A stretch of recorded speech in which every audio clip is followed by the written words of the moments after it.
Hi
guys! Welcome po ulit sa aking channel. This Lynn Malakay po. Simplify Happiness. Simpleng buhay. Buhay na walang arte, less stress.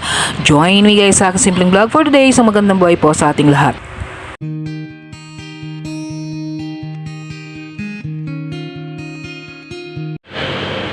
So, ito nga guys, ayan, ngayon po ay madaling araw. So, mga 4:30 or 4:40 nagpupunta na po ako dito.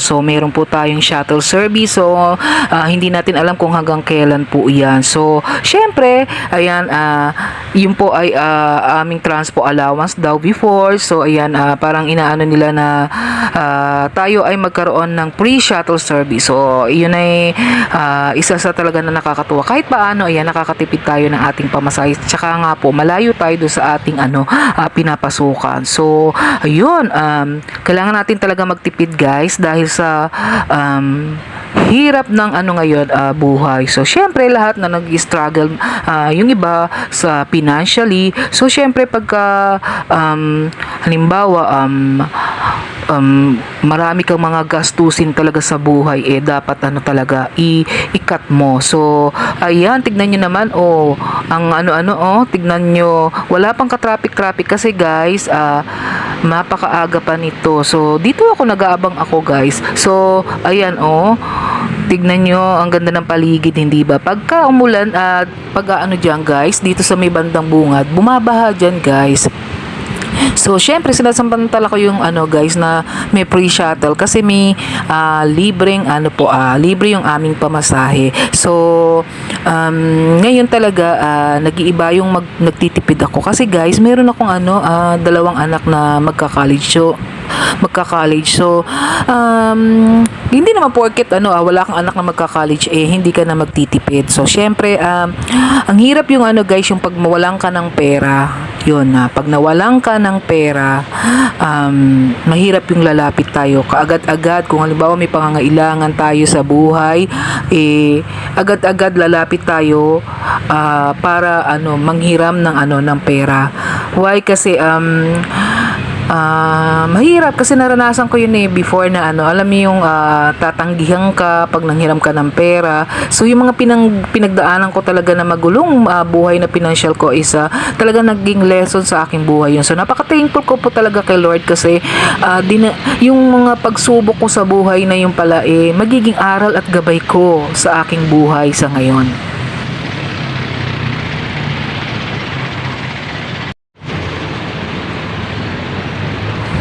So, ito nga guys, ayan, tignan nyo, nagbabaon ako guys. So, ayan, gumigising ako talaga ng maaga para magbaon kasi why? Kung bibili pa ako ng breakfast doon, idedagdag ko pa sa gastusin ko. So, dapat talaga kasi kung kakain ako doon ng breakfast kagad ko, kasi may pre-meal kami doon guys. So, sayang naman yung aking kung di ako magbabaon kasi ito po yung mga tira sa rep na binabaon ko. So, ayan, yung ating kanin inilagay ko sa rep, tapos yung ating ulam inilagay ko sa rep.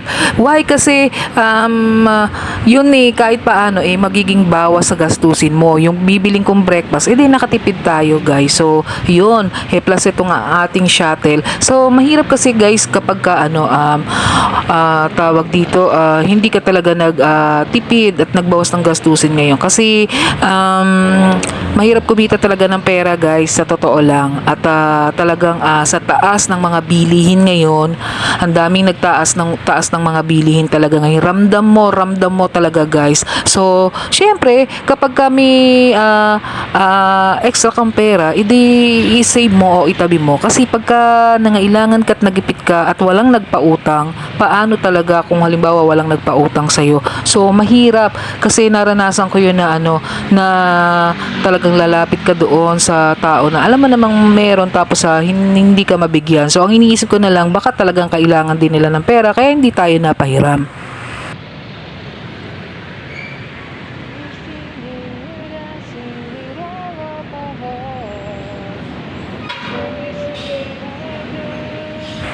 So, yan nga guys, ayan talaga, kailangan natin ng iba yung pagsisipag, kung meron pa tayong ibang pwedeng pagkakitaan, at ayan, kahit paano itong ang pag-YouTube guys, kahit may sentimo yung ating kinikita dito, natutuwa ako kasi guys, kahit paano, nakakatulong din yung ating sahod sa YouTube, kasi kahit paano, yung pagka meron akong extra pangangailangan sa buhay, nadudukot ko talaga siya guys. Kaya natutuwa ako kahit na ayan ang lit-lit ng ating kinikita dito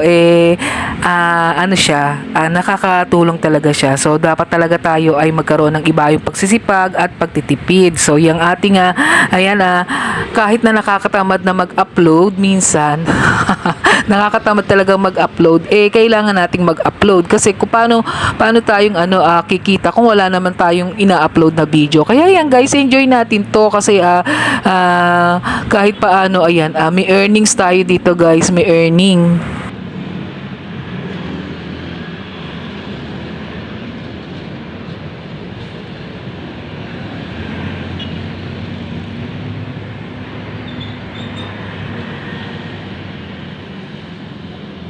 So, kahit hindi tayo dito monthly sumasahod, so pag nakasahod naman tayo, kahit paano, meron tayong pondo sa pangangailangan natin. So, yan, kahit paano, talaga nakakatuwa din na upload lang, kahit sentimo yung ating kinikita dito, pagka lumaki siya at umabot tayo dun sa ating, talagang, yun nga, yung $100, nakakatuwa kasi kahit paano yung ating,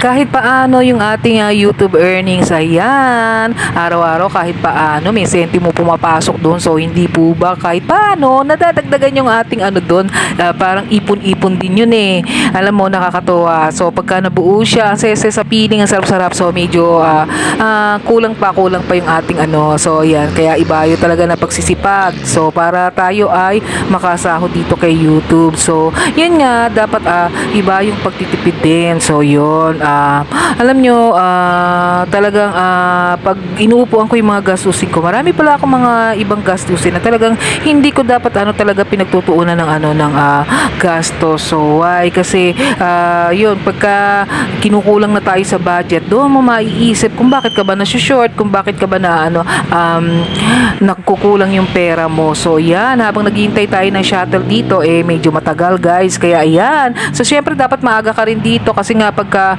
aantayin ka naman, nakakahiya naman guys. So dapat talaga mas maaga tayo. So ganyan, dapat talaga magsipag. Iba yung pagsisipag, maaga tayong gigising para tayo ayan makasalo ng mga blessing sa buhay.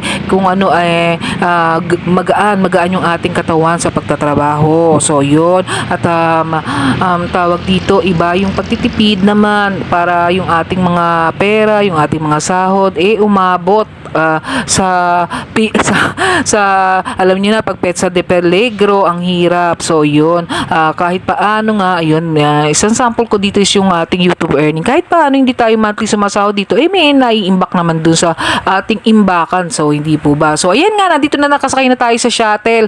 So ayan, at tayo ay magta-travel na papunta sa ating trabaho. So ito po ay van to guys. So ayan, natutuwa ako guys, at yung pamasahe natin dito natitipid natin. So kaya nga lang minsan pagka na-experience ko is hindi ako nakasabay before kasi puno na sila doon. So okay lang yan, pag uwian agahan na lang natin para tayo naman ang maisabay. So ganun lang yun. So alam nyo guys, yun nga, marami na talaga tayong naging experience sa sa buhay. So talagang dapat talaga yun, money wise tayo, yung ating mga kinikita talagang kahit paano mapalago natin at tayo ay yun nga, mag-iba yung pagtitipid, magsisipag. Kasi pag hindi ka nagsipag, paano tayo magkakaroon ng earnings? So dapat magsipag tayo, o unless na lang ikaw ay pinanganak talaga na mayaman sa buhay. Pagka ikaw ay talagang pinanganak na mayaman,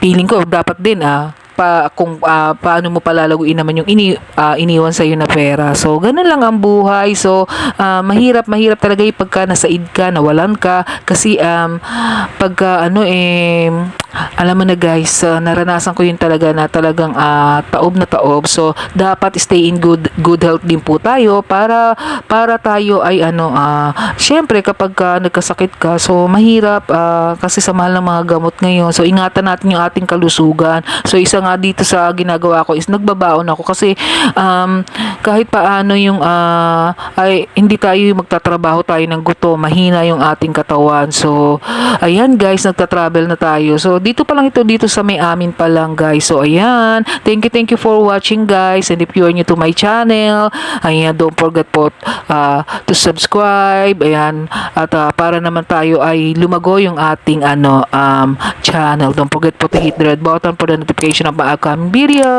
Isang magandang buhay po sa ating lahat. Thank you for watching. God bless everyone.